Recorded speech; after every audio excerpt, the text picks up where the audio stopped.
الفاتحة للعاشقين مولانا ومولا الكونين جد الحسن والحسين محبوب رب المشرقين والمغربين أبي القاسم محمد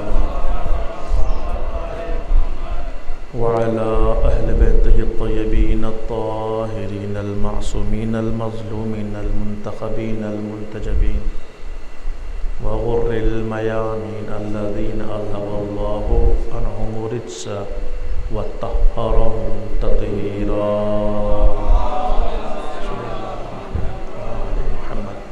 ولعنة الدائمة الباقية على أعدائهم وغاصب حقوقهم ومنكر فضائلهم ومصائبهم وشجاعتهم وسخاوتهم وطهارتهم وولايتهم وجلالتهم وعظمتهم وعطشهم أجمعين من يومنا هذا إلى قيام يوم الدين. أما بعد فقد قال الله تبارك وتعالى في القرآن المجيد والفرقان الحميد وقوله الحق بسم الله الرحمن الرحيم وما خلقت الجن والإنس إلا ليعبدوني. صلوات.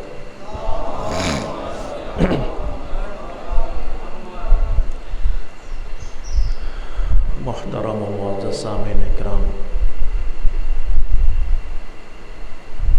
میرے لیے بڑی ہی شرف کا مقام ہے کہ پھر اس سرزمین پر 4 سال کے بعد آپ کی خدمت میں حاضر ہونے کا موقع ملا اور اسی جوش و جذبہ اور جوش ولا کے ساتھ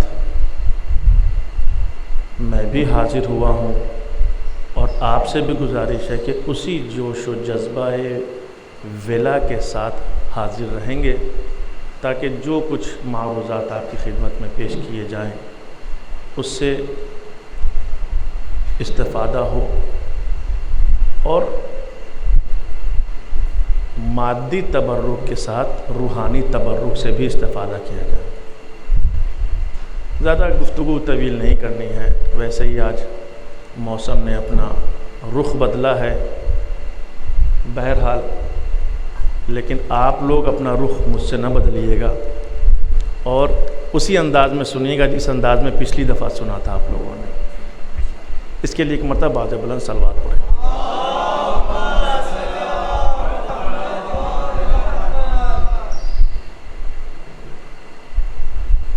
موضوع سخن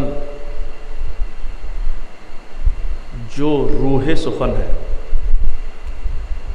وہ ہے عرفان دین الہی.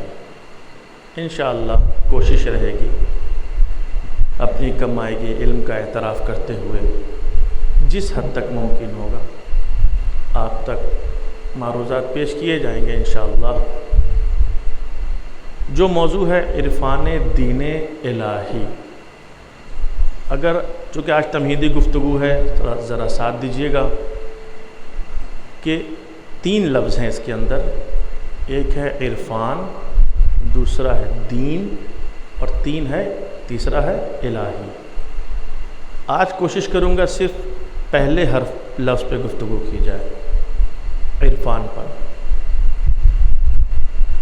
لفظ عرفان کیا چیز ہے، معنی عرفان کیا ہے، روح عرفان کیا ہے.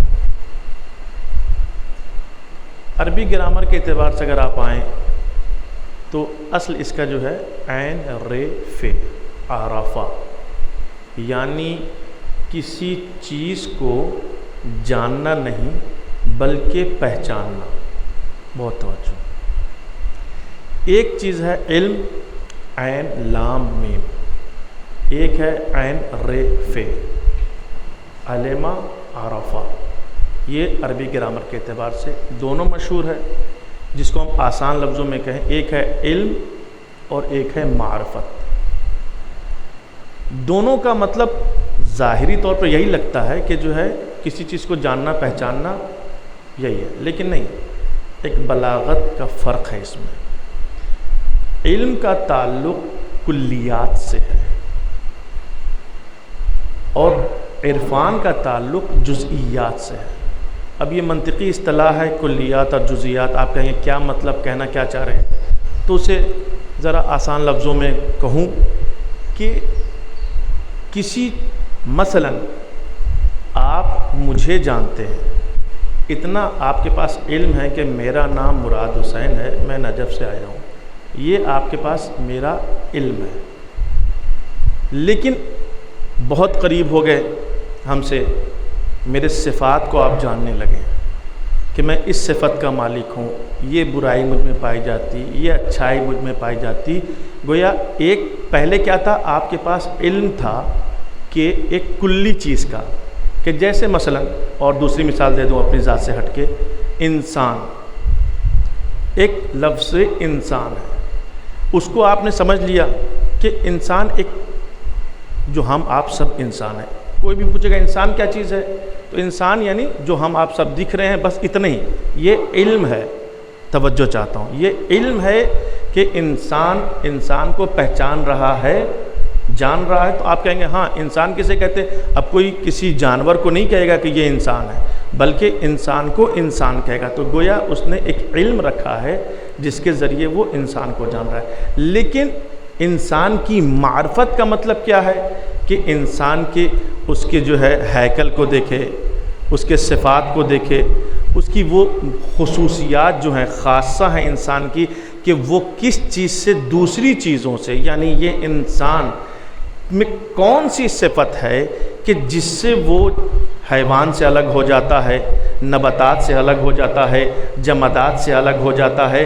یعنی وہ صفتیں، وہ ڈیپلی جانا، یعنی چھوٹی چھوٹی باتوں کو کریدنا کہ انسان میں وہ کون سے خصوصیات ہیں جس کے ذریعے ہم انسان کو انسان سمجھیں، یا انسان کی وہ صفات جو اس میں اعلیٰ پیمانے پر ہونے چاہیے، اور اس کے ذریعے اسے صرف انسان نہیں بلکہ انسان کامل سمجھیں۔ یہ فرق ہے معرفت میں۔ میں اس کو اب ایک مثال کے طور پر دوں کہ بڑا مشہور واقعہ ہے مولا کائنات کے بارے میں اور جناب سلیمان محمدی کے بارے میں۔ ایک مرتبہ صلوات پڑھے بر محمد۔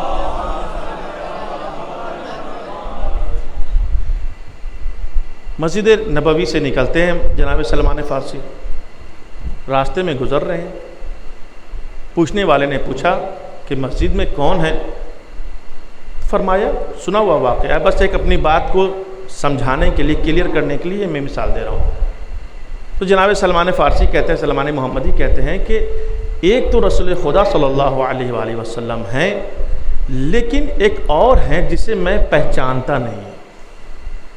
وہ صحابی تھے، نام کے ہوں یا کام کے ہوں، بہرحال ایک تھے۔ جب وہ پہنچے مسجد میں، دیکھا وہاں رسول خدا صلی اللہ علیہ وسلم بیٹھے ہوئے ہیں اور ساتھ میں مولا کائنات بیٹھے ہوئے ہیں۔ کہا یہ کیا؟ مولا کائنات بیٹھے ہیں اور وہ کہہ رہے ہیں کہ میں ایک شخص وہ ہے جسے میں نہیں پہچانتا۔ تو موقع ملا، کہا کہ یا رسول اللہ، ابھی جناب سلمان سے میں نے یہ پوچھا تو انہوں نے کہا کہ میں علی کو نہیں پہچانتا، جبکہ وہ علی کے ساتھ اٹھنا بیٹھنا ہے، دیکھتے ہیں ہمیشہ، جیسے ہم پہچان رہے ہیں ویسے وہ پہچان رہے ہیں۔ کہا نہیں، خود سلمان کو بلا کر لاؤ۔ جناب سلمان کو قریب بلایا، کہا کہ یہ بتاؤ کہ تم نے ایسا کیوں کہا کہ تم علی کو نہیں پہچانتے؟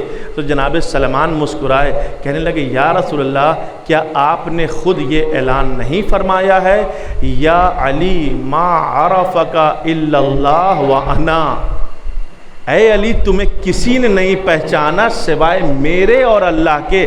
جناب سلمان کہتے ہیں میں علی کو جانتا ہوں، پہچانتا نہیں ہوں، یعنی میں علی کا علم رکھتا ہوں کہ علی وہ ہیں کہ جو رسول کے داماد ہیں، علی وہ ہیں کہ جو ایک ہمارے امیر کائنات ہیں، جو امیر المؤمنین ہیں، بس اس حد تک ان کی جزئیات، ان کا کردار، ان کی شخصیت، وہ اللہ کے نزدیک کس اعلیٰ درجے تک پہنچے ہوئے ہیں، یہ مجھے معرفت نہیں ہے، علی کی جزئیات کا مجھے علم نہیں ہے۔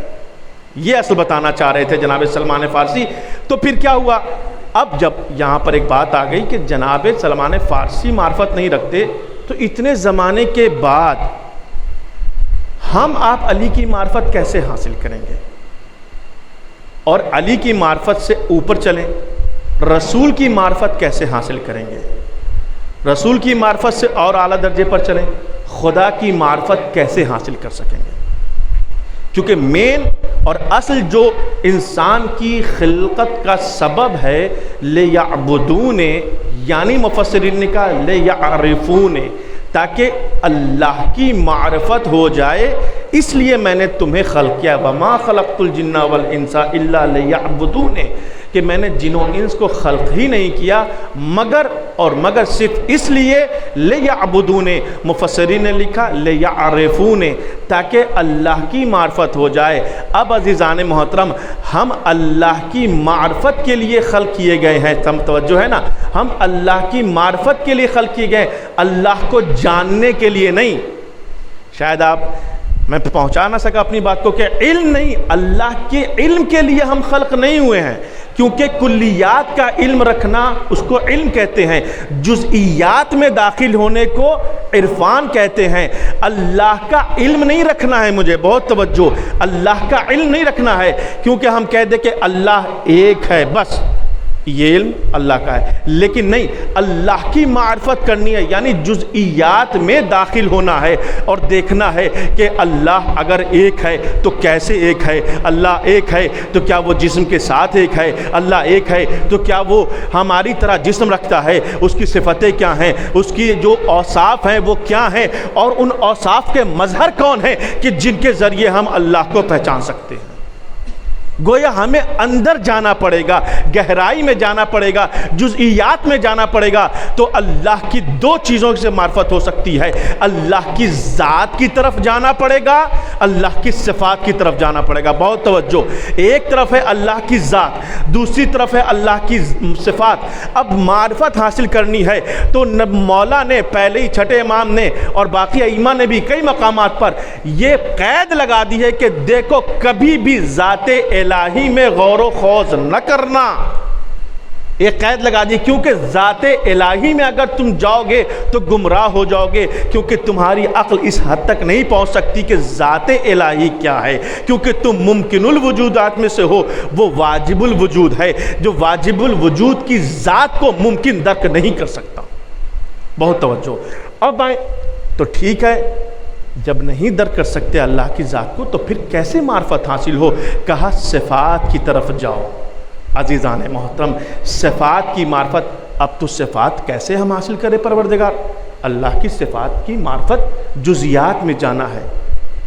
بہت سی چیزیں ہیں کہ جب ہم مولائے کائنات میں دیکھتے ہیں تو وہ صفتیں پائی جاتی ہیں۔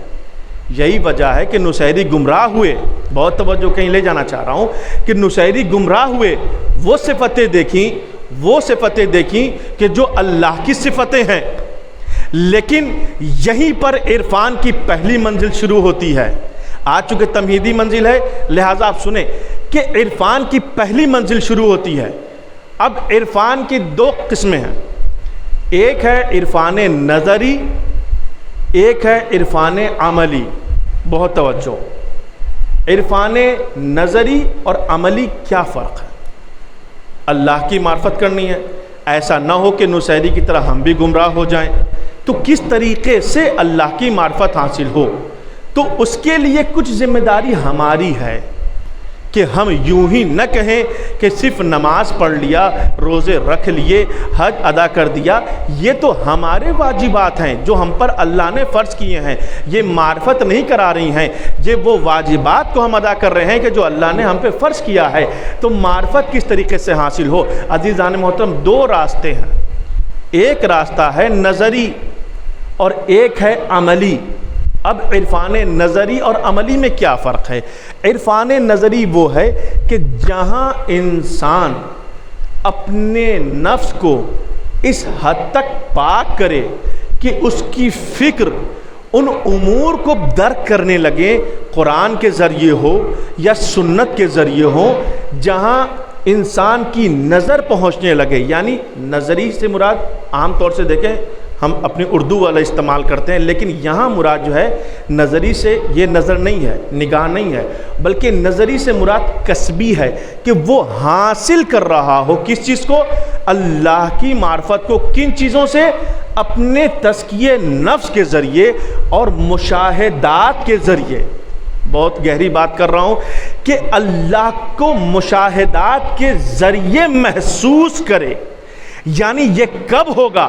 یہ اس وقت نہیں ہوگا کہ جب ہم صرف یہ کہیں کہ اللہ ایک ہے، جب ہم صرف یہ کہیں کہ اللہ نے رسول کو بھیجا ہے، جب صرف ہم یہ کہیں کہ ہمارے اتنے انبیاء اتنے ایمان، نہیں، بلکہ ہم اپنے نفس کو اس طریقے سے پاک کر دیں، اس طریقے سے اس کی تزکیہ کر لیں کہ ایک منزل آئے کہ جہاں پر ہم مشاہدے کی دنیا میں پہنچ جائیں، اس دنیا سے ماورا پہنچ جائیں، اور ہماری نگاہیں نہیں، بصر نہیں، بلکہ بصیرت خدا کو دیکھنے لگے، اس کردار پر پہنچ جائیں جس کردار پر امیر کائنات موجود ہیں، کہ جب کسی نے پوچھا یا علی کیا آپ نے خدا کو دیکھا ہے، تو مولا نے کہا کیا تو یہ تو امید کر سکتا ہے کہ علی نے بنا خدا کو دیکھے وہ اس کی عبادت کی ہے؟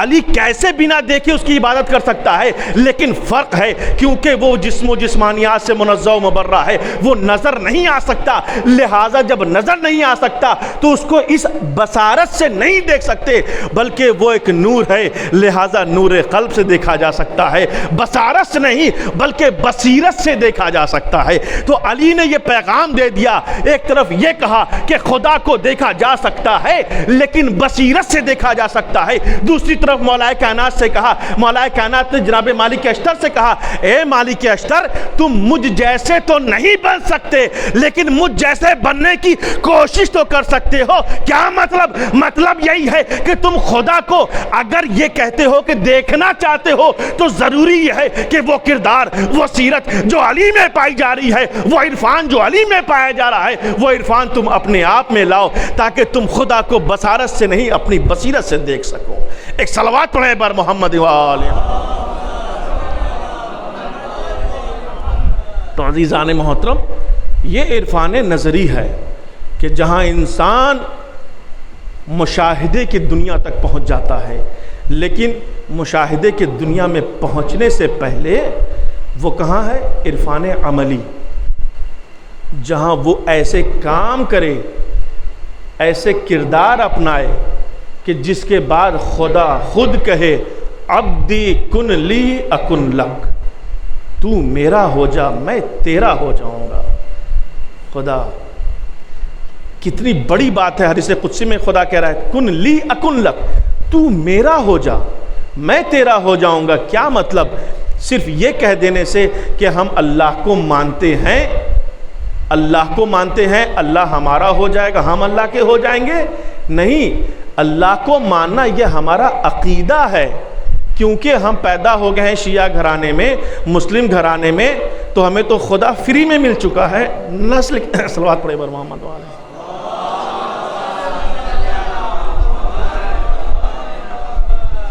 کیونکہ ہماری نسل میں خدا کو ایک ماننا واجب ہے، ہمارے جو اسلام ہے پیدا ہوئے تو یہ تو فری میں ہمیں مل چکا ہے، لیکن نہیں، خدا اسی کو کہہ رہا ہے کہ کن لی اکن لک۔ یہ نہیں ہے کہ خدا تم نسل میں ہو مسلمان کی لہٰذا مجھے خدا مان لو، نہیں، بلکہ عرفان پیدا کرو۔ اگر نظری عرفان چاہتے ہو، مشاہدے کی دنیا تک پہنچنا چاہتے ہو، تو ضروری یہ ہے کہ تم عمل کی دنیا میں اس انداز میں عمل کرو کہ میں خود کہوں کہ عبدی کن لی اکن لک، تو میرا ہو جا میں تیرا ہو جاؤں گا۔ لیکن اس کے لیے ضروری کیا ہے؟ کہ تزکیہ نفس ہو۔ اس کے لیے ہمیں کیا کرنا پڑے گا؟ بہت سی چیزیں ہیں۔ آج کی تمہیدی منزل ہے، عام طور سے میں واقعات نہیں پڑھتا، لیکن آج سیرت علماء اور سیرت عرفاء کو لانا اور اس پر غور کرنا ضروری ہے کہ جس کے ذریعے ہمیں معلوم ہو کہ ہم کس طریقے سے عرفان الہی حاصل کر سکتے ہیں۔ ہم سب کی امید ہے، بہت توجہ اس جملے کی قدر کیجئے گا، کہ آپ فردن ہر ایک کیا تمنا نہیں ہے، کیا یہ تمنا نہیں ہے کہ ہم مشاہدے کی دنیا تک پہنچے؟ مشاہدے سے مراد سمجھ رہے نا کہ محسوس کر سکیں۔ ہم صرف یہ، اگر ہم میں یہ نہیں تمنا ہے تو خدا کی قسم ہم بہت پیچھے ہیں، ہم بہت پیچھے ہیں۔ اگر ہم میں کسی کو یہ تمنا نہیں ہے کہ ہم خدا کو محسوس کریں، جیسے امیر کائنات نے بتایا کہ بصیرت سے میں نے دیکھا ہے، اگر ہم محسوس نہیں کر رہے ہیں تو گویا فرش عزا کا حق ادا نہیں کر رہے ہیں، مقصد حسینی کو سمجھ نہیں رہے ہیں، کیونکہ مقصد حسینی اصل عرفان الہی ہے۔ عزیزان محترم مقصد حسینی اصل عرفان الہی ہے. اگر ہم سمجھنا چاہیں تو ہمیں ضروری یہ ہے کہ در اہل بیت سے متمسک ہونا پڑے گا, اور در اہل بیت سے متمسک ہونے سے پہلے جو ہمارے عرفاء گزرے ہیں ان کی سیرت کو اپنانا پڑے گا کہ انہوں نے کس طریقے سے اس منزل تک پہنچے ہیں. بزرگ عرفاء گزرے ہیں, اکثر آپ واقعات سنتے آتے ہیں, میں واقعات نہیں پڑھتا لیکن آج پڑھوں گا. کچھ واقعات ایسے ہیں کہ جن سے ہمیں سبق ملتا ہے. وہ سبق کیا؟ پہلا واقعہ میں بیان کرتا ہوں. آیت اللہ قاضی سید علی قاضی جو نجف اشرف میں وادی السلام میں دفن ہے, یہ آیت اللہ بہجت کے بھی استاد تھے. آیت اللہ بہجت تو بہت مشہور ہیں, بہرحال سب جانتے ہیں آپ. ان کے استاد تھے آیت اللہ سید علی قاضی. ان کا عرفان اس انداز کا تھا کہ جو عقیدہ ہم لوگوں کا ہے مولائے کائنات کے لیے کہ مولائے کائنات چاہتے مردے کو زندہ کر دیا کرتے تھے, زندے کو مردہ کر دیا کرتے تھے, اس منزل پر پہنچی ہوئی شخصیت تھی. کس بنیاد پر؟ عرفان کی بنیاد پر. کیا تھا ان کا مرتبہ؟ مسجد سہلہ ہے, ان کے کچھ شاگرد ہیں ان کے ساتھ ساتھ. مسجد سہلہ میں داخل ہونا چاہتے ہیں. مسجد سہلہ مسجد کوفہ کے قریب سامنے ایک مسجد ہے جو شہر کوفہ میں ہے. یہ وہ مسجد ہے کہ جب امام زمان علیہ السلام کا ظہور ہوگا تو وہ مولا کا بیت الشرف ہوگا, امام زمان علیہ السلام کا گھر ہوگا, اور مسجد کوفہ بالکل اس کے سامنے ہے جو دارالخلافہ قرار پائے گا.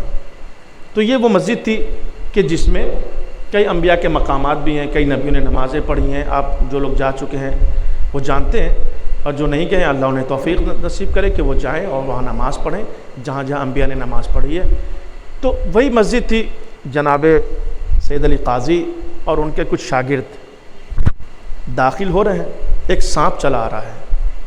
جیسے ہی سانپ آتا ہوا دیکھا, جناب شاگردوں میں تھوڑا کھلبلی مچی اور وہ بھاگنا چاہیں تو جناب سید علی قاضی کہتے ہیں مت, وہ مر جاتا ہے, وہیں پر رک جاتا ہے سانپ. پھر یہ کہہ کے سب اندر چلے گئے. مسجد سہلہ اندر داخل ہوئے.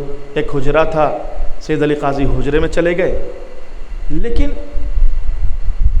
جو شاگرد تھے, آخر پھر تو ظاہر سی بات ہے کہیں نہ کہیں شک و شبہ کی گنجائش تو رہی جاتی ہے کہ دیکھیں کہ واقعاً ایسا جو کہا ہمارے استاد نے ویسا ہوا بھی یا وہ سکتے میں چلا گیا. کچھ ایسا بہرحال ہوتے ہیں, شک کی گنجائش ہوتی ہے, اور شک کی بنیاد پر ہی جو ہے انسان جاتا ہے, آگے بڑھتا ہے, ظن کی منزل پہ آتا ہے, پھر یقین کی منزل پر جاتا ہے. جب پہنچے شاگرد باہر آئے, دیکھیں کس طریقے سے عرفان ہے آیت اللہ سید علی قاضی کا. باہر آئے, سانپ کو حرکت دی, مرا ہوا تھا. واپس گئے. جیسے ہی واپس آتے ہیں, اندر قریب آتے ہیں, جناب سید علی قاضی حجرے سے باہر نکلتے ہیں اور ایک مرتبہ شاگردوں کی طرف دیکھ کر کہتے ہیں اطمینان ہو گیا, اطمینان ہو گیا تمہیں. کیا مطلب؟ کیا سید علی قاضی اندر سے نعوذ باللہ جھانک کر دیکھ رہے تھے؟ ایسا نہیں ہے. یہ انسان جب خود کو اس منزل پر لے آئے, خود کو گناہوں سے, اپنی نگاہوں کو, اپنی زبان کو, اپنے کان کو, اپنی حرکتوں کو ان حدود میں رکھے جن حدود کو اللہ نے قرار دیا ہے, تو پھر وہ وہی بولنے لگتا ہے جو خدا چاہتا ہے, وہ وہی دیکھنے لگتا ہے جو خدا چاہتا ہے, وہ وہی سننے لگتا ہے جو خدا چاہتا ہے. عزیزان محترم, یہ ہوتی ہے عرفان کی منزل. یہ تھے سید علی قاضی کہ جن کے بارے میں آپ نے سنا. ایک واقعہ میں اور بتاتا ہوں کہ جن کے بارے میں آپ دیکھیں کہ وہ عالم بھی ہیں اور عارف بھی ہیں. علم اور عرفان دونوں کو کس طریقے سے اجاگر کیا. کیونکہ دیکھیں عرفان جو ہے وہ علم کے بعد کا مرحلہ ہے. پہلے علم ہے, پھر اس کے بعد جب انسان کلیات کو جانے گا پھر جزیات میں جائے گا.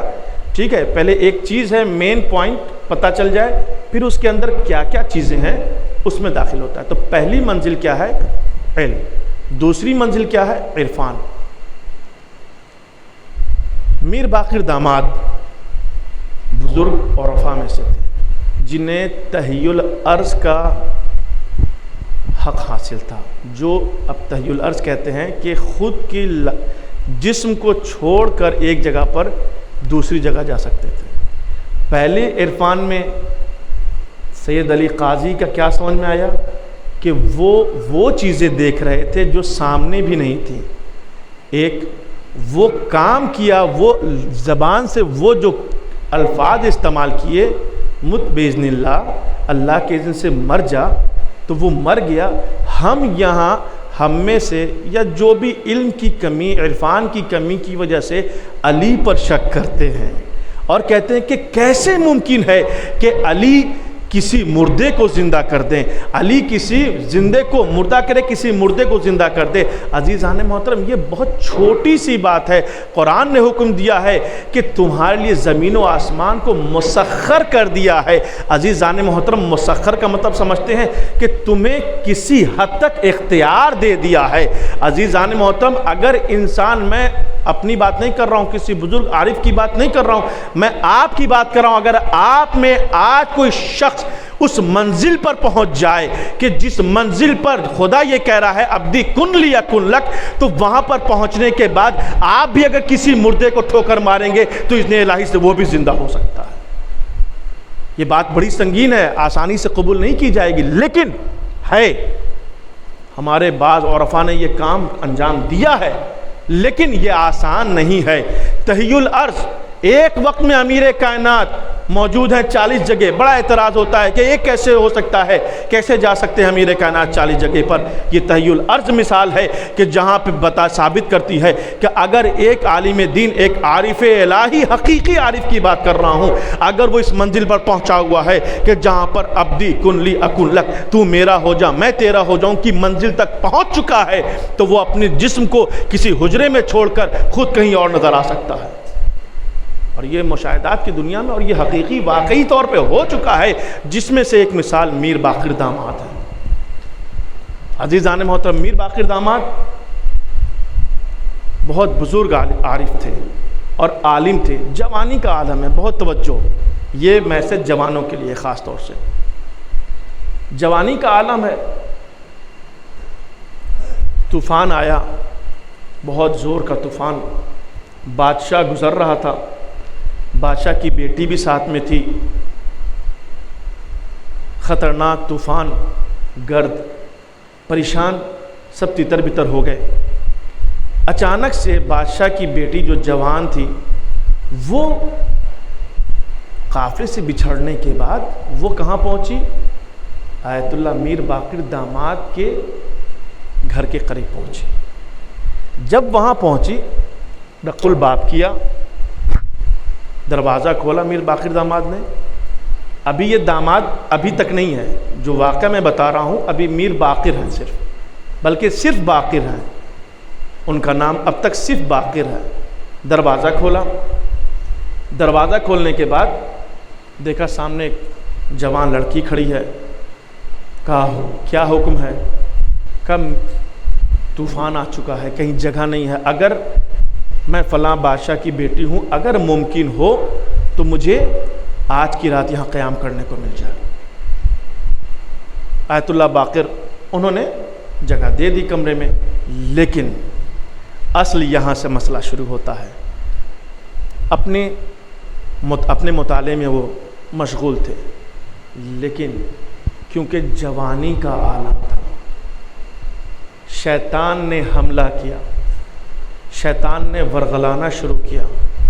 توجہ رکھیے گا، بات کیوں میں کہہ رہا ہوں کہ کس طریقے سے ہم اس منزل تک پہنچ سکتے ہیں۔ طالب علمی کا دور ہے ان کے، اور پھر عالم ہو چکے ہیں، جوان ہیں، عرفان کی منزل پر کیسے پہنچے پھر دیکھیں۔ جوانی ہے، شیطان ورغلا رہا ہے، شیطان نے طرح طرح کے وہم ڈالے۔ جیسے ہی شیطان نے ورغلایا، سامنے چراغ جل رہا تھا جس میں وہ مطالعہ کر رہے تھے، اپنی انگلی بڑھائی، ایک انگلی کو اس آگ میں ڈال دیا، انگلی جلی، سارے جو شیطانی حملے تھے وہ ختم ہو گئے، انگلی کی طرف متوجہ ہو گئے، جو تکلیف ہوئی اس میں متوجہ ہو گئے۔ پھر وہ درد ختم ہوا کچھ دیر میں، پھر شیطانی حملہ، پڑھتے پڑھتے پھر شیطانی حملہ۔ یاد رکھیں علم جو ہے وہ آپ کو شیطان سے نہیں بچا سکتا، یہ ذہن رکھیے گا۔ علم شیطان سے نہیں بچاتا ہے بلکہ عرفان شیطان سے محفوظ رکھتا ہے۔ یہ عرفان کی گھڑی تھی۔ کس طریقے سے کہ ذہن میں آیا کہ اپنی انگلی جلا دو، یہاں تک کہ رات گزرتی گئی، ایک انگلی جلائی، دوسری انگلی جلائی، پانچوں انگلیاں انہوں نے جلا دی۔ وہ لڑکی خاموشی سے دیکھتی رہی، کچھ نہیں کہا، خاموشی سے وہ دیکھتی رہی۔ خیر یہ اسی تکلیف میں وہ صبح ہو گئی، اور جب صبح ہوئی تو بادشاہ کے پاس، خیر بادشاہ کے لوگ آگے، ملاقات ہو گئی اور وہ چلے گئے۔ جب یہ بادشاہ نے دیکھا کہ ایک رات میں ایک ہی حجرے میں میری بیٹی ایک انجان شخص کے ساتھ تھی، تو حکم دیا کہ جاؤ ان کا سر قلم کر دو۔ بہت توجہ، سر قلم کر دو۔ لیکن جب سر قلم کا حکم کرنے کا حکم دیا، بیٹی آگے بڑھی۔ بیٹی نے کہا نہیں، آپ سب سے پہلے ان سے وجہ پوچھیں کہ آپ نے ایسا کیوں کیا، وجہ معلوم کریں۔ جب وجہ معلوم کی گئی تو پھر وہی وجہ کہ جو بتانا تھا، جناب میر باقر داماد نے کہا کہ علم عرفان میں کروٹ بدل رہا تھا۔ توجہ، علم جب تک تھا ورغلا رہا تھا شیطان، گمراہ ہو جاتے، لیکن جب علم کروٹ لے رہا تھا، عرفان کی منزل پر جا رہا تھا، تو میں اپنی انگلی کو جلا رہا تھا۔ ایک پیغام دیا کہ اگر علم سے عرفان کی طرف جانا ہے تو بنا کسی اذیت کے تم نہیں جا سکتے۔ کیا عرض کر رہا ہوں؟ بنا کسی اذیت کے تم نہیں جا سکتے۔ تمہیں جسمانی اذیت ہوگی، کیوں نہ ہو بھلا۔ صبح میں آنکھ کھلنا بڑا آسان نہیں ہے، صبح میں آنکھ کھلنا آسان نہیں ہے۔ یہ ہمارا سماج جو ہے نا، ہمارا جو معاشرہ ہے، ایک بہت خطرناک قسم کا معاشرہ ہو چکا ہے۔ میں کہیں جملے کے لیے معذرت چاہوں گا، لیکن میں مثال دوں گا تو آپ میرے متفق ہوں گے کہ اس ٹائپ کا معاشرہ ہو گیا۔ یہ جملے معترضہ کے طور پر میں بیان کر رہا ہوں کہ اس ٹائپ کا، اس انداز کا معاشرہ ہو گیا ہے کہ ہم عرفان تو دور، ہم عبادت کے لیے ملتفت نہیں کرتے اپنے بچوں کو۔ اب آپ پوچھیں کیسے؟ عام طور سے ایک جملہ ہم کہتے ہیں اپنے بچوں سے کہ بیٹا جلدی سو جاؤ، صبح اسکول جانا ہے۔ توجہ چاہتا ہوں، جلدی سو جاؤ، صبح اسکول جانا ہے۔ بچہ سوتا ہے، صبح جلدی اٹھتا ہے، کس چیز کے لیے؟ اسکول کے لیے۔ عزیزان محترم، کیا کبھی بھی ہمارا معاشرہ اسلامی معاشرہ بنا، ہمارا سماج اسلامی سماج بنا کہ ہم نے اپنے بچے سے یہ کہا ہو بیٹا جلدی سو جاؤ، صبح نماز کے لیے اٹھنا ہے؟ اگر ہم نے بچے سے یہ کہا ہوتا بیٹا جلدی سو جاؤ، صبح نماز کے لیے اٹھنا ہے، تو اب پوری زندگی جب بھی وہ اٹھتا تو نماز کے لیے ہی اٹھتا۔ لیکن ہم نے ایک مزاج بنا دیا، اس کو علم تو دور، عبادت تو، عرفان تو دور، علم اور عبادت سے ہی دور کر دیا۔ اس کا ایک ذہن بنا دیا بیٹا جلدی سو جاؤ، صبح اسکول کے لیے اٹھنا ہے۔ اب جب بھی وہ اٹھے گا، یا اسکول کے لیے اٹھے گا، یا ڈیوٹی کے لیے اٹھے گا، یا جاب جانے کے لیے اٹھے گا، نماز کے لیے وہ اس نیت سے کبھی نہیں اٹھے گا۔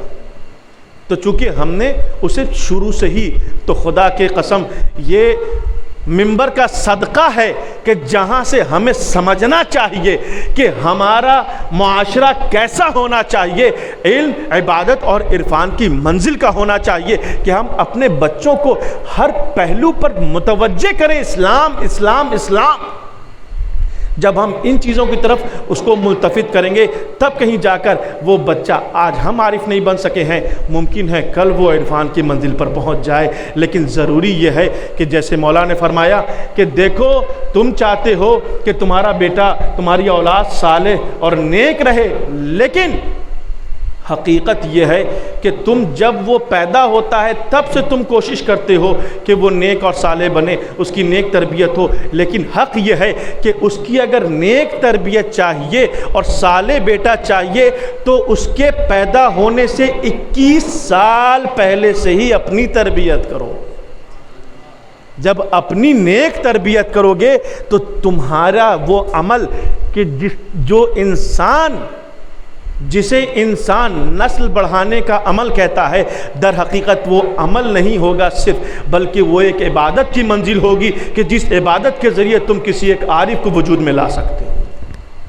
عزیزان محترم، لیکن پھر کیا ہوا میر باقر داماد کا؟ چونکہ ایک بیچ میں جملہ معترضہ کے طور پر یہ بات آ گئی، میر باقر داماد سے پوچھا گیا تو انہوں نے وجہ بتائی، بادشاہ متاثر ہو گیا۔ جیسے ہی متاثر ہوتا ہے تو کیا کہا بادشاہ نے کہ تم میری بیٹی سے شادی کر لو۔ اب وہ آیت اللہ باقر اب بننے جا رہے ہیں میر باقر بنے۔ کہا لیکن یہاں پر جناب میر باقر داماد جو ہیں ایک لمحے کے لیے ٹھہرتے ہیں، کہا میں شادی کروں گا لیکن ایک شرط ہے۔ وہ ایک شرط کیا ہے؟ وہ شرط یہ ہے کہ میں ناقے پہ بیٹھوں گا، اونٹ پر بیٹھوں گا، اور آپ اس کی مہار پکڑیں گے اور پورے شہر میں اسے لے کر گھومیں گے۔ اللہ اکبر! یہ کیسی عجیب شرط تھی۔ کہا کہ آپ کی بیٹی سے تبھی شادی کروں گا جب آپ یہ عمل کریں گے۔ ایک لمحے کے لیے بادشاہ کو جلال آیا، لیکن کیونکہ سیرت سے متاثر ہو چکا تھا، کہا کہ کیوں یہ چاہتے ہو ایسا کرنا؟ آخر کیا وجہ ہے؟ مجھے وجہ بتاؤ۔ تو کہا کہ وجہ آپ کی توہین نہیں ہے، وجہ صرف یہ بتانا ہے کہ علم وہ چیز ہے، وہ مرتبہ ہے علم و عرفان جہاں پر بادشاہ بھی عالم کی مہار پکڑنے کے لیے تیار ہو جاتا ہے۔ یہ بتانا مقصود ہے۔ عزیزان محترم، وہ عارف تھے، عالم تھے، توہین مقصد نہیں تھا۔ ایک عام انسان سے ایسی چیزیں سرزد نہیں ہو سکتی، لیکن علم کو بتانا تھا، عرفان کو بتانا تھا، وہ منزل دکھانی تھی کہ جہاں پر یہ سمجھ میں آئے کہ عرفان کیا چیز ہے۔ عزیزان محترم، ایک واقعہ اور تھا لیکن میں اسے ترک کر رہا ہوں، انشاءاللہ میں وہ کل بیان کروں گا چونکہ وقت کم ہو چکا ہے، تمام ہو چکا ہے۔ لیکن صرف میں اتنا کہوں گا کہ دیکھیں، اگر چاہیے کہ ہم عرفان الہی حاصل کریں، خدا کی معرفت حاصل کریں، خدا کو سمجھ سکیں، اس کی صفات کو سمجھ سکیں اور مشاہدے کی دنیا تک جانا چاہتے ہیں، تو سب سے پہلے یہ مطمئن ہو جائیں، دل کو راحت دے دیں کہ یہ راحت کے ذریعے، اطمینان کے ذریعے یہ چیز حاصل نہیں ہونے والی ہے۔ جب تک کہ اذیت نہیں ہوگی، جسمانی اذیت ہوگی، روحانی اذیت ہوگی، جب ساری اذیتیں جمع ہوں گی، خدا کی قسم جب ہم زنجیر زنی کرتے ہیں، قما زنی کرتے ہیں، جب سینے پہ ماتم کرتے ہیں، تکلیف ہوتی ہے یا نہیں ہوتی ہے؟ چوٹ لگتی ہے نہیں لگتی ہے؟ لگتی ضرور ہے چوٹ، لیکن ہم محسوس نہیں کرتے کیونکہ ہمارا ایک مقصد سامنے ہوتا ہے، خوشنودی فاطمۃ الزہرا سلام اللہ علیہا، خوشنودی امام حسین علیہ السلام، ان کی نگاہ ہماری نگاہ ان پر ہوتی ہے، لہٰذا کبھی ہم اپنی تکلیف بھی محسوس نہیں ہوتی ہے۔ خون بہتا ہے بہ جائے، زنجیر کے داغ ہوتے ہیں ہو جائیں، سر پھٹتا ہے پھٹ جائے، سینہ پھٹتا ہے پھٹ جائے، لیکن ہمیں تکلیف محسوس نہیں ہوتی۔ خدا کی قسم یہی تو سلسلہ ہے اللہ کی معرفت کا۔ اس وقت کیوں نہیں تکلیف برداشت کرتے جب نماز کے لیے اٹھنا پڑتا ہے، جب روزے کے لیے بھوکے رہنا پڑتا ہے، جب حج کے لیے اپنے مال کو لٹانا پڑتا ہے، جب زکوٰۃ کے لیے اپنے مال میں اس کو لٹانا پڑے، جب خمس میں اپنے 20% دینا پڑے، اس وقت کیوں نہیں یہ تکلیف برداشت ہوتی ہے؟ عزیزان محترم، مسئلہ یہ ہے کہ ہمارا نفس ہے آرام طلب، ہم چاہتے ہیں بس وہی کریں کہ جس سے ہمیں آرام مل جائے اور جس سے ہمارے جذبات حاوی ہوں، کیونکہ عقیدت امام حسین جو ہے ہمارے جذبے کی بنیاد پر ہے۔ جب جذبہ ہے تو ہم کچھ بھی کر بیٹھیں گے، تبرک پہ لاکھوں خرچ کر بیٹھیں گے، سینہ پیٹنا ہو سینہ پیٹ لیں گے۔ کیوں؟ کیونکہ ہم بیدار ہیں، ہم اس عزاداری کے لیے بیدار ہیں۔ تو عزیزان محترم، جس عزاداری کے لیے آپ کی جذبات قربان ہوتے ہیں، آپ کی دولت قربان ہوتی ہے، کبھی نہیں سوچتے کیا اس عزاداری کا مقصد یہ نہیں ہے کہ اصول اور فروع کو سمجھا اور عمل کیا جائے، اصول دین کو سمجھا جائے اور فروع دین پر عمل کیا جائے؟ یہ عزاداری کا اصل مقصد ہے نا عزیزان محترم۔ پھر یہ کیوں دنیا اس فرش عزا پر آنے کے بعد یہ بھول جاتی ہے کہ صرف ہم اسی پہلو پر جائیں کہ جہاں پر ہمیں ذائقہ ملے، جہاں پر ہمیں صرف وہی مجلس ہو کہ جہاں پر ہم صرف ہاتھ اٹھوا سکیں۔ عزیزان محترم، اگر خطیب کی یہ نیت ہے کہ اگر اس کی مجلس کا مقصد یہ ہے کہ مجمع ہاتھ اٹھا دے تو خدا کی قسم یہ مجلس قابل قبول نہیں ہے، یہ عزاداری قابل قبول نہیں ہے۔ اگر کسی کی مداحی، اپنی تعریف کے لیے اگر خطیب یہ کام کر رہا ہے تو اسے چاہیے کہ اپنے نفس کی اصلاح سامعین کے نفس کی اصلاح سے پہلے کرے۔ عزیزان محترم، قرآن کہہ رہا ہے قُوا أَنفُسَكُمْ وَأَهْلِيكُمْ، کہ بچاؤ، ڈراؤ، انفسکم اپنے نفس کو، وَأَهْلِيكُمْ بعد میں اپنے اہل کو۔ تو یہ خطیب کے لیے شرط ہے کہ وہ پہلے اپنے آپ کو اس لائق بنائے کہ اگر کچھ بول رہا ہے تو سامنے والے کو محسوس ہو سکے کہ ہاں یہ وہی بول رہا ہے کہ جس منزل پر یہ جا چکا ہے یا جانے کی کوشش کر رہا ہے۔ کم سے کم کچھ تو ہو کہ بھائی انسان اس منزل پر ہے نہیں، لیکن فضائل کی دنیا جو ہے، میں ایک صراحتاً ایک میسج دینا چاہتا ہوں، جو ایک ماحول بنا ہوا ہے آج کائنات میں اور ممبر کے ساتھ جو زیادتی ہو رہی ہے، خدا کی قسم اگر اس کی اصلاح نہیں ہوئی، اور یہ پیغام شاید آپ لوگوں کے لیے نہیں ہو، یہ ان لوگوں کے لیے ہے جو کبھی اسے سنیں کسی ذریعے یا آپ کے ذریعے وہ پیغام پہنچے کہ یہ ممبر اصلاح نفس کے لیے وقف ہے، یہ ممبر اس مقصد کے لیے ہے جس مقصد کو امام حسین نے بآواز بلند کہا تھا، جس مقصد کو یہی کہا تھا کہ یہ حسین کربلا کے میدان کے لیے جو نکل رہا ہے کسی دولت کسی حکومت کے لیے نہیں نکل رہا ہے، اپنے نانا کی امت کی اصلاح کے لیے نکل رہا ہے۔ تو اگر مقصد امام حسین امت رسول کی اصلاح ہے تو کیا ہم امت رسول نہیں ہیں؟ کیا ہم رسول کی امت نہیں ہیں؟ اگر یہ کہہ لو کہ ہم رسول کی امت نہیں ہیں، پھر جو چاہو پڑھو ممبر سے، جو چاہو سنو فرش اعضاء سے، لیکن اگر رسول کی امت ہیں تو وہی بات ہوگی جو ہمارے نفس کی اصلاح کر سکے، یہ وہی باتیں ممبر سے ہوں گی۔ ممبر کا حق وہی ہوگا کہ جس کے ذریعے ہمارے نفس کی اصلاح ہو۔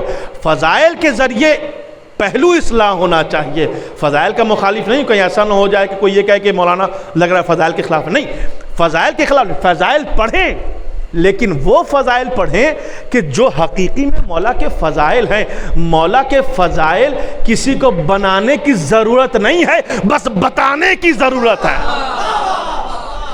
آج کے ممبر پہ جو کام چل رہا ہے اور یہ دشمنوں کی طرف سے یہ کام چل رہا ہے کہ فضائل بنا بنا کے پیش کیے جا رہے ہیں، چاہے اس فضائل بنانے کے چکر میں توحید ختم ہو جائے، نبوت کا مرتبہ ختم ہو جائے، امامت کا عرفان ختم ہو جائے، لیکن فضائل بنائے جا رہے ہیں۔ عزیزان محترم، جب نبی نے فرمایا کہ علی کی ذات وہ ہے کہ جس کی فضائل کو نہ دنیا کا سمندر مل کے، نہ اشجار مل کے، نہ ملائکہ مل کے، جنوں سے مل کر جمع نہیں کر سکتے، عزیزان محترم جمع نہیں کر سکتے، اس کا مطلب یہ ہے اتنے فضائل ہیں علی کے کہ صرف مطالعہ کرو اور بتاؤ، ضرورت نہیں ہے بنانے کی کہ فضائل بنانے لگے۔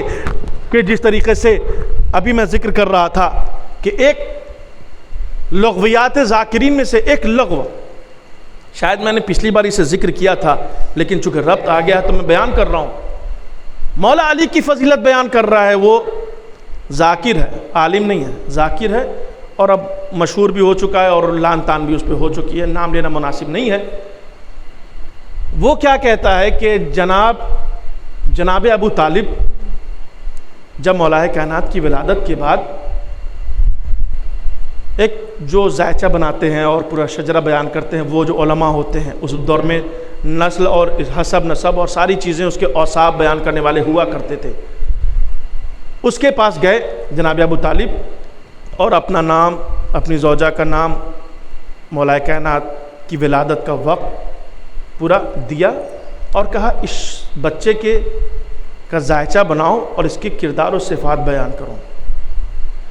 وہ کیا کہتا ہے، وہ جو عالم تھا اس نے ایک مرتبہ ایک ذائچہ اسی اپنے علم کے مطابق پورا ذائچہ بنایا، اور یعنی جو نقشے ہوتے ہیں وہ بنانے کے بعد غور سے دیکھا، پھر اسے پھاڑ دیا، دوبارہ اس نے پھر بنایا، اسی علم کے مطابق اپنے، پھر غور سے دیکھا، پھر پھاڑا، کئی دفعہ ایسا کرنے کے بعد آخر میں وہ جناب ابو طالب پر غصہ ہو گیا۔ جناب ابو طالب پر غصہ ہو کر ایک جملہ کہتا ہے، یہ نقل کفر نہ باشد، وہ اس ذاکر کا جو عوام کو گمراہ کر رہے ہیں ان کا، اس کے لیے میں بتا رہا ہوں کہ اس نے پھر ایک جملہ کہا کہ وہ عالم دین جو ذائچے والا عالم، اس کی میں ایسے علماء کی بات نہیں کر رہا ہوں، وہ جو نسب اور حسب کو کا ذائچہ بنا کر بیان کرتے ہیں، اس کے اوصاف بیان کرتے ہیں، وہ ایک مرتبہ غصے میں کہتا ہے، اے ابو طالب یہ کس کا تم لے کر آئے ہو، کس کی چیزوں کو تم میرے سامنے پیش کر رہے ہو؟ یہ جو وقت تم نے بتایا ہے کہ جس وقت میں یہ بچہ پیدا ہوا ہے، قطعاً وہ وقت ایسا ہے، نعوذ باللہ کہ اس وقت میں اللہ تو پیدا ہو سکتا ہے، بچہ پیدا نہیں ہو سکتا۔ یہ سن کر مجمع کھڑا ہے، اس کو دادے دے رہا ہے۔ آپ ایمان سے بتائیں کہ آپ کا منہ جھک گیا صرف اس جملے پر؟ کیا یہی حق ہے منبر کا؟ کیا یہی حق ہے اس عزاداری کا کہ جہاں پر یہ کہا جائے کہ اس وقت میں خدا پیدا ہو سکتا ہے؟ پھر سورہ توحید کہاں چلی گئی؟ وہ سورہ کہاں گیا کہ جس کے بعد میں لم یلد ولم یولد کا کلمہ پڑھ رہا ہے وہ سورہ؟ یا خدا ہی وہ کیا کہ جو پیدا ہو سکے؟ عزیزان محترم، اگر پیدا ہو جائے، جو چیزیں پیدا ہوتی ہیں وہ ممکنات میں سے ہوتی ہیں، وجوب میں سے نہیں ہوتی۔ خدا کی ذات واجب ہے، اس کی ذات بے ذات ہی ہے، اس کی ذات کسی وجہ سے نہیں ہے، اور جو پیدا ہوتا ہے وہ کسی وجہ سے پیدا ہوتا ہے۔ عزیزان محترم، وہ شخص کہہ رہا ہے، وہ ذاکر پڑھ رہا ہے کہ یہ وقت وہ ہو سکتا ہے کہ جس وقت میں، نعوذ باللہ نقل نہیں کروں گا، ایک بار کافی ہے، لیکن یہ جب میں نے سنا تو میں یہ روایت کافی میں نے تلاش کی، مجھے ملی نہیں، لیکن یقیناً اس ٹائپ کی کچھ روایت تو ہوگی، جہاں تک میرا ذہن کہہ رہا ہے، ملی نہیں ہے، لیکن بس ایک میرا قیاس ہے کہ اس شخص نے، جو ذائچہ جس نے بنایا، اس نے یہ نہیں کہا ہوگا، کیونکہ اس سے علی کی توہین دکھ رہی ہے۔ حقیقت میں دیکھیں، علی کی توہین اس لحاظ سے ہے کہ جسے علی نہیں چاہتے وہ علی کے لیے صفت قرار دیا جا رہا ہے۔ علی قطن، کسی نے کہا کہ مولا کچھ لوگ ہیں جو آپ کی شان میں غلو کرتے ہیں، کہا جہنمی ہیں، کہا کچھ وہ ہیں جو آپ کی شان میں گھٹاتے ہیں، کہا جہنمی ہیں۔ کیا مطلب؟ کہا علی کو وہی مانو جو خدا نے منوایا ہے، علی کو ربوبیت کی منزل سے نیچے رکھو، پھر جو چاہو کہو، قولوا ما شئتم، کہ منزل ربوبیت سے نیچے رکھو، پھر جو چاہو کہو۔ یہاں پر جو میرے ذہن میں ایک بات آئی تھی، میں نے وہ یہ سوچا کہ ممکن ہے یہ واقعہ رہا ہو، خیانت کس نے کی؟ ذاکر نے کی۔ کس وجہ سے کی؟ لفافے کو مضبوط کرنے کے لیے کی، یا داد رسائی کے لیے کی، ہاتھ اٹھوانے کے لیے کی، مقصد حسینی کو فوت کیا۔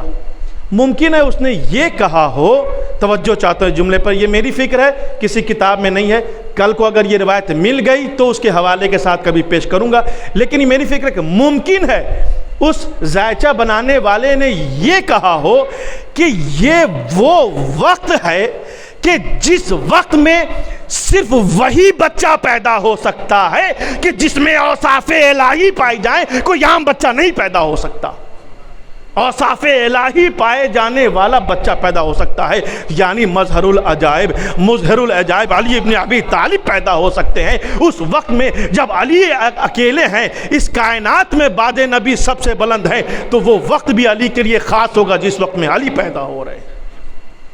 عزیزان محترم، گفتگو تمام کی، ہمیں ضرورت یہ ہے کہ ہم سمجھیں مجلسوں میں آنے کا مقصد۔ آپ، مجھے بڑی خوشی ہے، میں یہ بات آپ کے لیے نہیں کہہ رہا ہوں، اور مجھے بڑی خوشی ہوتی ہے، اور خدا گواہ ہے کہ میں نے دوسرے اشروں کو چھوڑ کر میں نے اسے منتخب اس لیے کیا کیونکہ مجھے معلوم ہے کہ آپ کا ذائقہ کیا ہے سننے کا، اور مجھے اسی میں دلچسپی ہوتی ہے کہ آپ سنتے ہیں، سمجھتے ہیں۔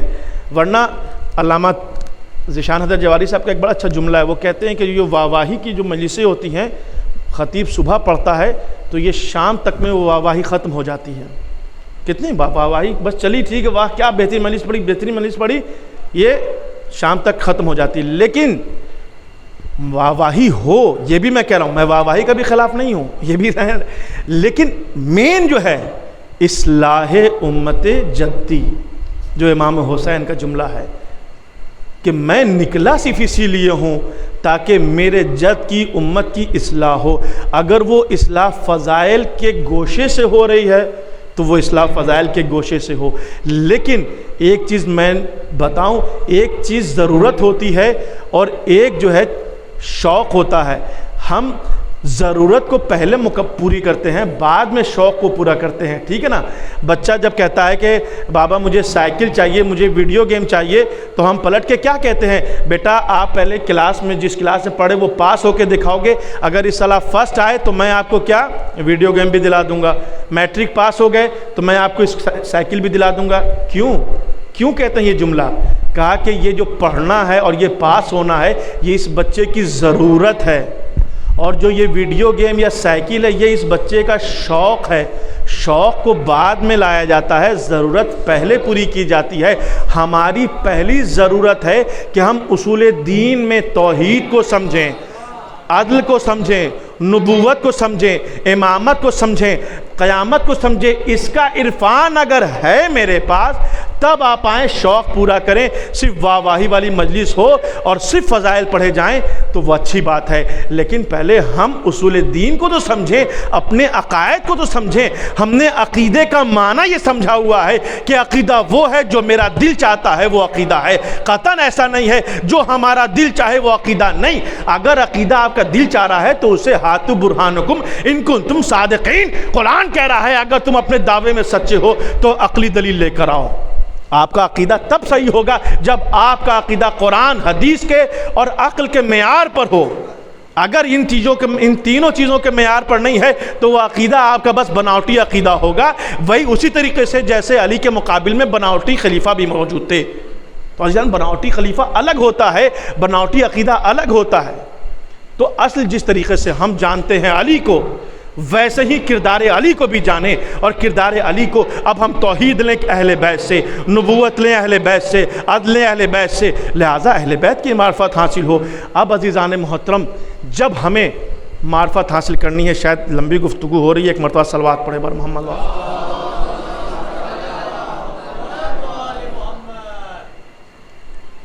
مولا فرماتے ہیں کہ جس نے اپنے نفس کو پہچانا، من عرف نفسہ فقد عرف ربہ، یہ آخری بات ہے اس تقریر کی، کہ جس نے اپنے نفس کو کی معرفت حاصل کر لی اس نے اپنے رب کی معرفت حاصل کی۔ ایمان سے بتائیں ہم اپنے نفس کی کتنی معرفت رکھتے ہیں؟ ہمیں اپنے نفس کی اتنی ہی معرفت ہے کہ ہمیں فلاں چیز کھانا پسند ہے، فلاں جگہ جانا پسند ہے، وہ چیزیں جو ہمارے خواہشات ہیں، بھائی ضرورت، شوق، وہی انہی چیزوں کی ہمیں معرفت ہے کہ جن چیزوں کا ہمیں شوق ہے، لیکن جو ہماری ضرورت ہے اس پہ اگر غور کریں تو جب ہم اپنے نفس پہ غور کریں گے تو پھر ہمیں پتہ چلے گا، اور یہ سائنس کے اسٹوڈنٹس اس بات کو زیادہ سمجھیں گے کہ نفس کی معرفت کس طریقے سے حاصل ہو، کہ کیا نظام ہے، کہ اللہ نے قوت سماعت بھی دے رکھی ہے، قوت بصارت بھی دے رکھی ہے، لیکن قوت سماعت بھی ہے کس کے لیے؟ کہ جس کے پاس کان ہے، لیکن ضروری نہیں ہے کہ جس کے پاس کان ہے وہ سنتا ہی ہو۔ جو بہرے ہیں ان کے پاس بھی تو کان ہے لیکن وہ سنتے نہیں۔ جو زبان سے طاقت کیا ہے؟ بولنا، زبان کی طاقت ہے بولنا، ہم بولتے ہیں، لیکن ہمارے پاس زبان ہوتے ہوئے بھی کچھ ایسے ہیں جو گونگے ہیں، اگر زبان ہے تو پھر بول لو، نہیں بول سکتے۔ اس کا مطلب کچھ چیزیں ہیں جو اشارہ کر رہی ہیں کہ ولو تمہارے پاس زبان ہو لیکن اس زبان میں قوت گویائی دینے والا کوئی ہے۔ تمہارے پاس کان ضرور ہیں لیکن اس میں سماعت ڈالنے والا کوئی ہے۔ تو اپنی ان چیزوں کے ذریعے تم کس کی طرف جاؤ؟ خدا کی طرف جاؤ۔ تو اگر اپنے نفس کو پہچانا تو اپنے خدا کو پہچان سکو گے، لیکن یہاں تو ہم اپنے نفس کو ہی نہیں پہچان رہے ہیں تو خدا کا عرفان، خدا کی معرفت تو دور کی بات۔ عزیزان محترم، گفتگو تمام کی، بس ایک یہی گزارش ہے کہ ہم دن بدن کوشش کریں، اور یہ بات ساری باتیں جو میں نے کی ہیں سب سے پہلے میں یہ اپنی ذات کے لیے کرتا ہوں، اور تاکہ آپ گواہ رہیں اس بات کے لیے، اس کے بعد اپنے بھائیوں کے لیے، جوان بھائیوں کے لیے یہ بات عرض کی ہے میں نے کہ ہم اپنے نفس کو پہچانیں، اور مشقت میں ڈالیں اپنے جسم کو کہ یہ نفس آرام طلب ہے. اگر ہم آرام دیتے رہیں گے تو یقیناً ہمیں کچھ نہیں ملنے والا ہے. بس ایک زندگی گزرے گی، جوانی سے بڑھاپے کی طرف جائیں گے، موت کا فرشتہ آئے گا ہمیں لے کے چلا جائے گا. بس یہی ہو سکتا ہے، اس کے علاوہ کچھ نہیں ہوگا. پھر اگر ہمارے بچوں میں اگر ہم نے وہ نیک تربیت کی ہے تو ہمیں فاتحہ پڑھ دیں گے، ورنہ انگلش میں ABCD پڑھ کے ہم کو بخش دیں گے. ایک صلوات پڑھے محمد والے. بہرحال بڑے آسانی میں نے کہہ دیا، اب باقی آپ خود سمجھ جائیں گے کہ جو ہے تربیت کیسی ہونی چاہیے اولاد کی. یہ الگ ایک موضوع ہے، انشاءاللہ اگلے کسی اس میں بیان کروں گا. تو اصل مقصد حسینی کو سمجھنا پڑے گا. عزیزان محترم، آپ جو اپنے نفس کی معرفت رکھتے ہیں، یہ اعتقاد رکھیں کہ ہمارا مولا ہمارے نفس سے زیادہ واقف ہے. اور یہ میں نہیں کہہ رہا ہوں، امام جعفر صادق علیہ الصلوۃ والسلام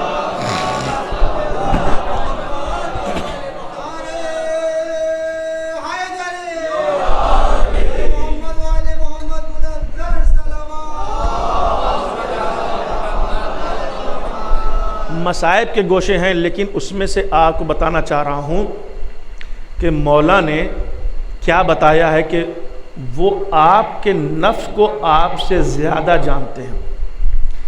کیا فرمایا امام جعفر صادق علیہ الصلوۃ والسلام؟ ایک پوری دستور ہے زندگی کا، ہماری زندگی بھی گزرتی ہے، لیکن ہمارے جو محرم سے پہلے کے مہینے ہیں اس میں زندگی اور ہوتی ہے. جب فلک پر محرم کا چاند دکھتا ہے تو ہماری زندگی کچھ اور ہو جاتی ہے. وہی وقت ہے، امام صادق علیہ الصلوۃ والسلام کا دور ہے. فلک پر چاند محرم کا دکھتا ہے، لوگ جمع ہو جاتے ہیں. اذا حل حلال محرم اشتد حزنہ وعظم مصابہ بجدہ الحسین ابن علی علیہ السلام. امام جعفر صادق علیہ السلام کے کردار یہ تھا کہ جب بھی، چونکہ روایت نقل کرنی لہذا ان کا ذکر کر رہا ہوں ان امام کا، ورنہ یہ تمام ائمہ کی سیرت رہی ہے کہ جب محرم کا چاند دیکھتے تھے کہ حزن میں اضافہ ہو جایا کرتا تھا، غم میں اضافہ ہو جایا کرتا تھا، آنکھوں سے اشک جاری ہو جایا کرتے تھے. لوگ جوق در جوق امام کے قریب آیا کرتے تھے، امام کو پرسہ دیا کرتے تھے، امام کو امام حسین کا پرسہ دے کر رویا کرتے تھے. عزیزان محترم، جب جو اصل بات ہے مصائب کے فقرے ہیں، لیکن توجہ سنیے، جب لوگ رو کے خاموش ہو جاتے تھے تو امام جعفر صادق علیہ الصلوۃ والسلام کہتے تھے ایھا الناس اعلموا، اے لوگوں جان لو، ان جدی الحسین حی، میرے دادا حسین زندہ ہیں. کیا مطلب؟ شہید مردہ نہیں ہوتا بلکہ وہ زندہ ہوتا ہے. فرماتے ہیں کہ میرے دادا حسین زندہ ہیں اور اپنے رب سے رزق پا رہے ہیں، حیث و ما یشاء، جس طریقے کا وہ چاہتے ہیں ویسا رزق انہیں مل رہا ہے. اور پھر فرماتے ہیں کہ وہ اس حیات سے، ان نگاہوں سے اپنے مسرع، اپنے روضے، اپنے قبر کی طرف دیکھتے ہیں، اور دیکھنے کے بعد وہ ان لوگوں کو دیکھتے ہیں جو امام حسین کی زیارت کے لیے آئے ہیں، اور ان لوگوں کو دیکھتے ہیں جو ان کے غم میں آنسو کو بہا رہے ہیں، اور انہیں دیکھتے ہیں جو مقیمین عزا ہیں، جو عزا کو، مجلس عزا کو برپا کر رہے ہیں.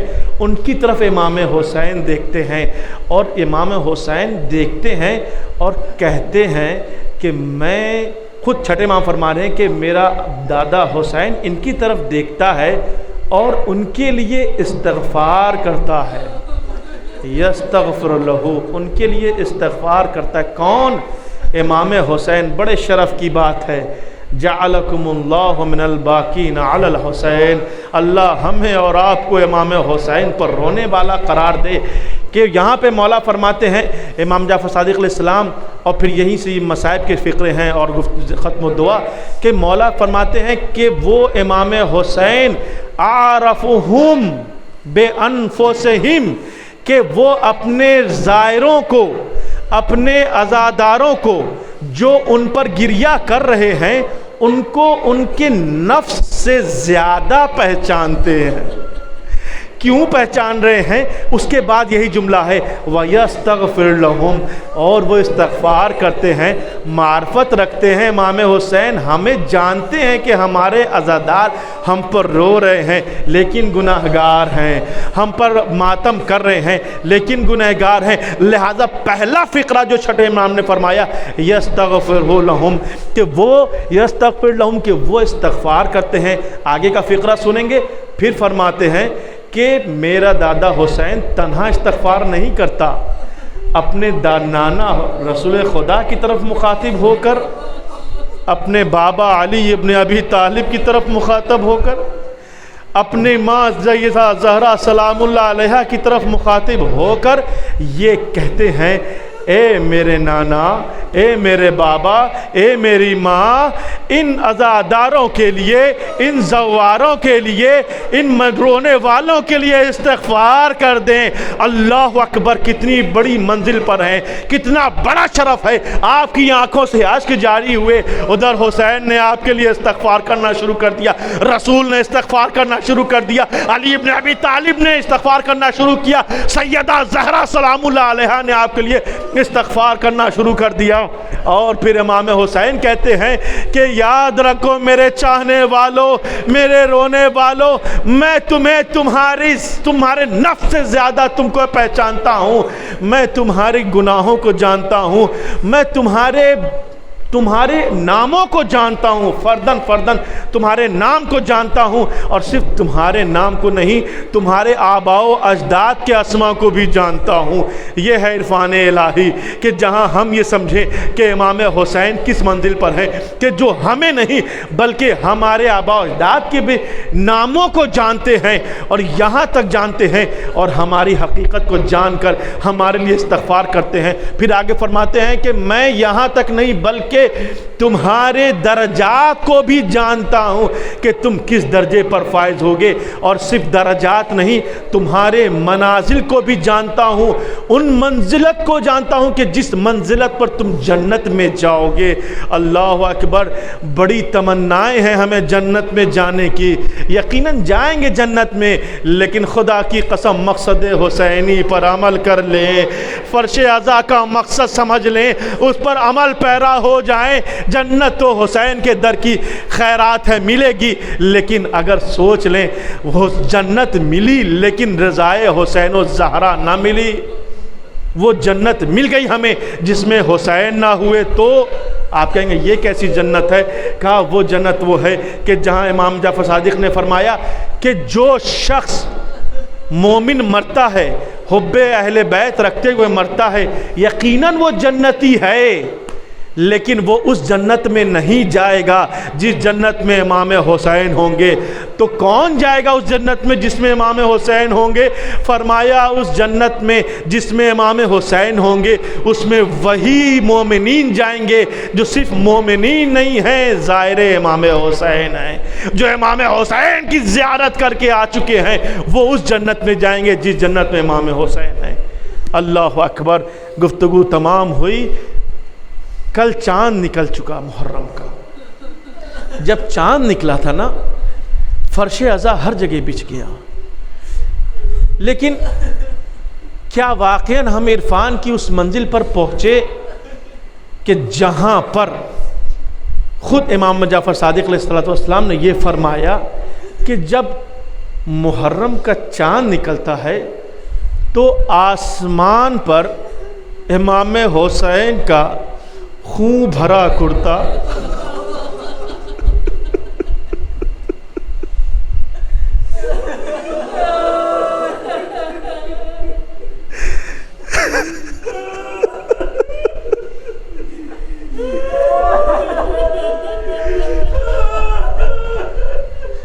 امام حسین کا خون بھرا کرتا، وہ کرتا کہ کہیں نیزے کا نشان، کہیں تیر و تبر کا نشان. اللہ جعلکم اللہ من الباکین علی الحسین. آواز گریہ بلند ہو. امام جعفر صادق کے دور میں نے بیان کیا نا روایت، لوگ امام جعفر صادق کو پرسہ دینے آیا کرتے تھے، اپنے وقت کے امام کو پرسہ دینے آیا کرتے تھے. ہمارے وقت کا امام بھی موجود ہے، ہم سب مل کر پرسہ پیش کرتے ہیں.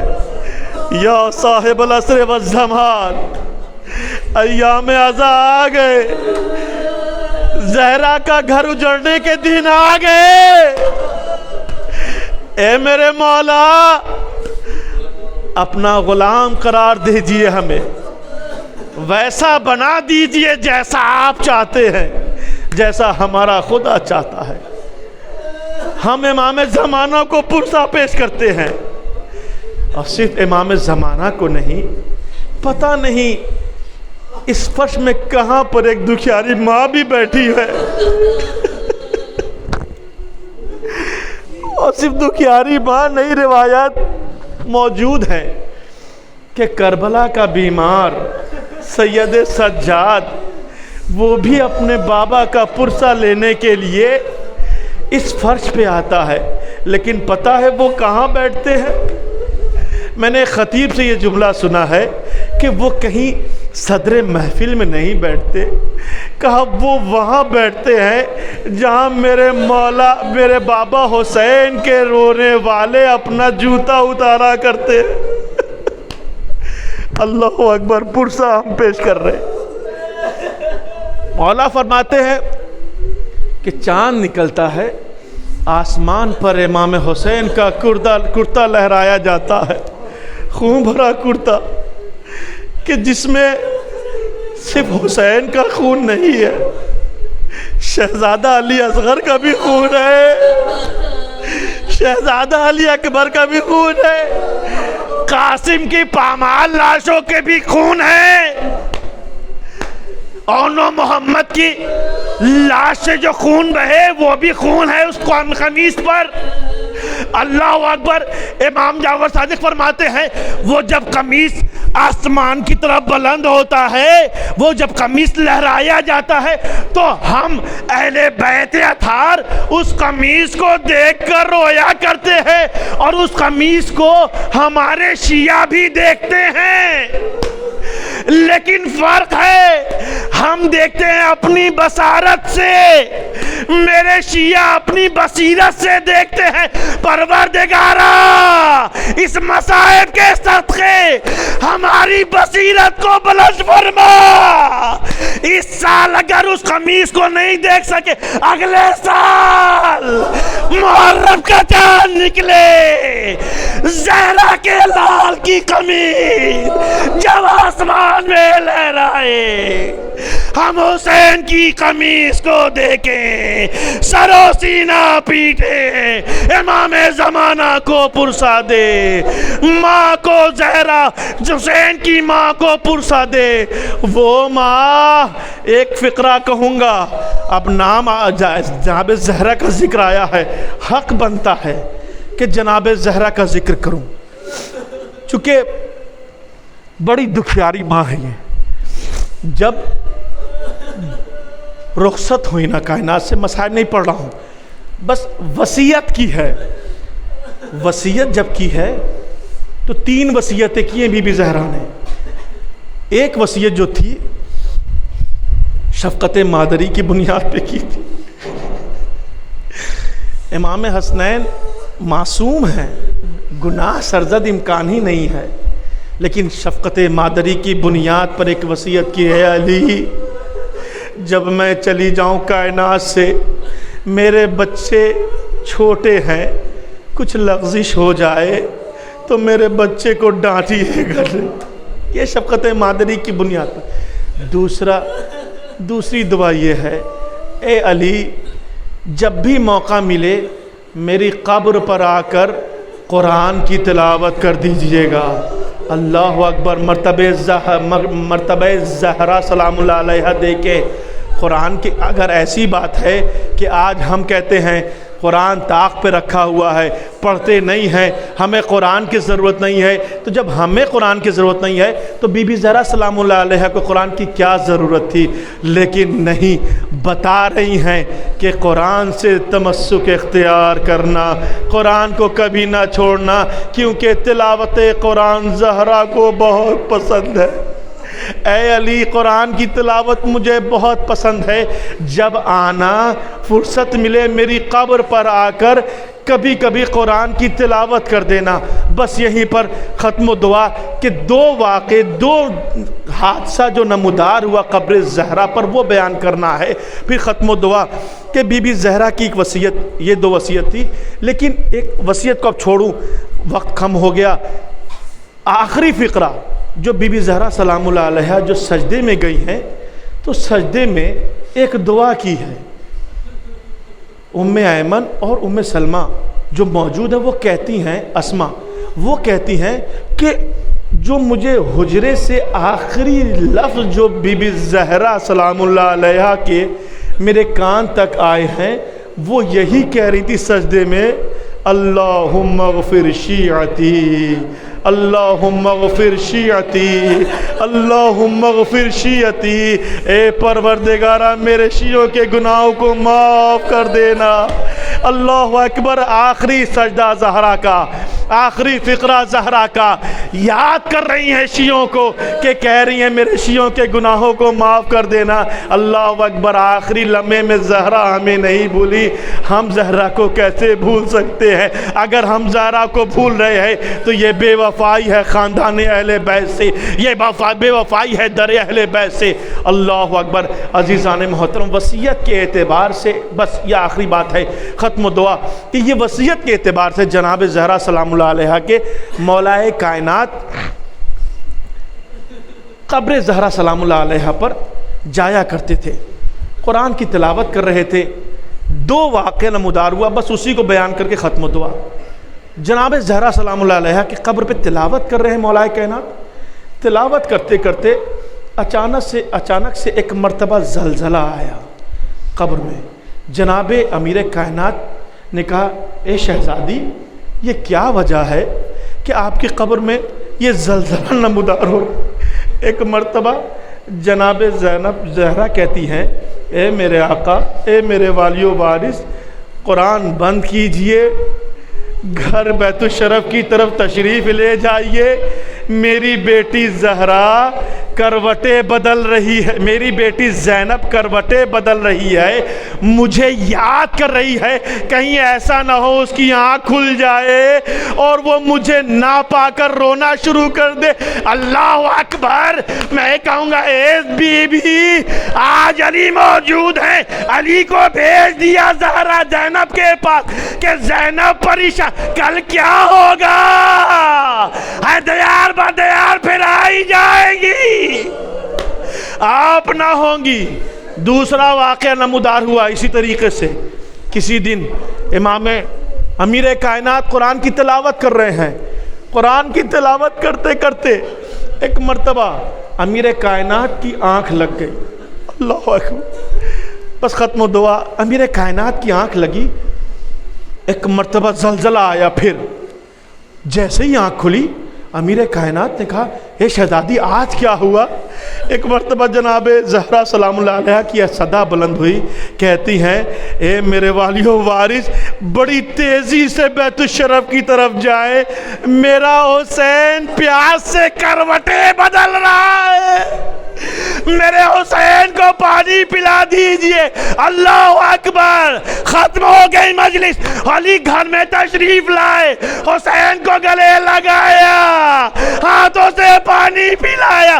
کہوں گا، اے علی، اے میری زہرا، شہزادی زہرا سلام اللہ علیہ، آپ کربلا میں نہ ہوں گی، 3 دن کا بھوکا پیاسا حسین ذبح کیا جا رہا ہوگا۔ بہت پانی پلائے گا، آوازیں زہرا آئے گی، پانی نہ دے سکوں گی، لیکن اپنی آغوش میں کہوں گی اے میرے لال میری آغوش میں آ جا۔